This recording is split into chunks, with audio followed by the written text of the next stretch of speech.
Morning students. आज हम पढ़ेंगे representation of irrational numbers over number line. ठीक है, जैसा कि आपको पता है इर्रेशनल नंबर्स कौन से होते हैं? इर्रेशनल नंबर्स वो नंबर्स होते हैं जिनका decimal expansion non terminating non recurring हो, जिनका decimal expansion non terminating non repeating हो, यानी कि ये इनका डेसिमल एक्सपेंशन बढ़ता जाए और कोई एक फिक्स पैटर्न,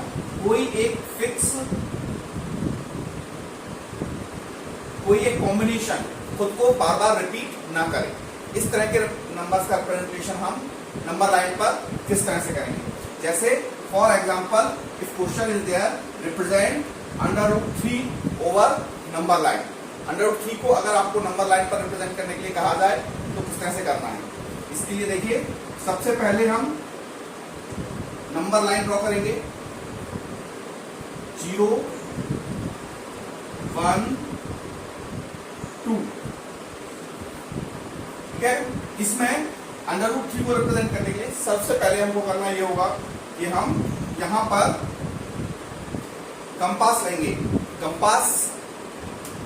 कंपास के अंदर आप पेंसिल लगाएंगे आपकी, और इस पेंसिल में कंपास के अंदर कुछ इस तरह से इसको भरेंगे कि आपका जो डिस्टेंस है, यानी ये पिन पॉइंट जो होता है कंपास में, पिन पॉइंट जो होता है उसको हम पेंसिल दूसरी साइड लगाते हैं और कंपास के अंदर कुछ ऐसा भरते हैं कि ये हाफ से ज्यादा हो जाए, यानी 1 से आगे लेना है थोड़ा सा आपको। ठीक है, और फिर यहाँ पर रखकर इस पिन पॉइंट को रखते हुए यहाँ पर आर्क खींचेंगे इस तरह से दोनों साइड।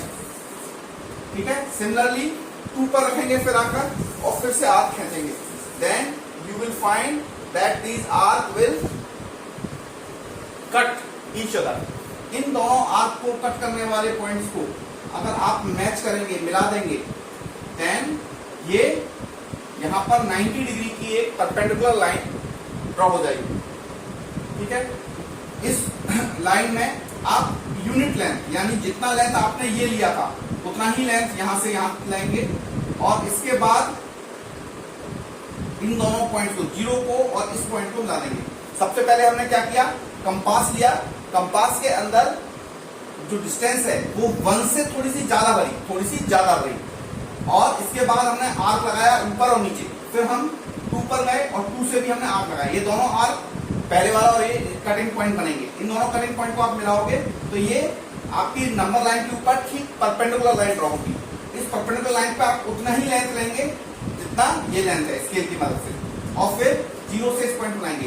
ये क्या हुआ, ये यूनिटी है 1, ये भी यूनिटी है 1। हम जानते हैं पाइथागोरस थ्योरम कहती है हाइपोटेनस का स्क्वायर इक्वल टू परपेंडिकुलर का स्क्वायर प्लस बेस का स्क्वायर। क्योंकि ये एक राइट एंगल ट्रायंगल है, इसमें हमारा परपेंडिकुलर 1 है और बेस भी 1 है, तो हाइपोटेनस का स्क्वायर इक्वल टू 1 का स्क्वायर प्लस 1 का स्क्वायर, दैट इज हाइपोटेनस का स्क्वायर इक्वल टू 2। तो हाइपोटेनस आ जाएगा √2, यानी ये वाली लेंथ हमारी √2 हो गई। इसके बाद हम क्या करेंगे, इस लाइन को थोड़ा सा एक्सटेंड कर देंगे आगे।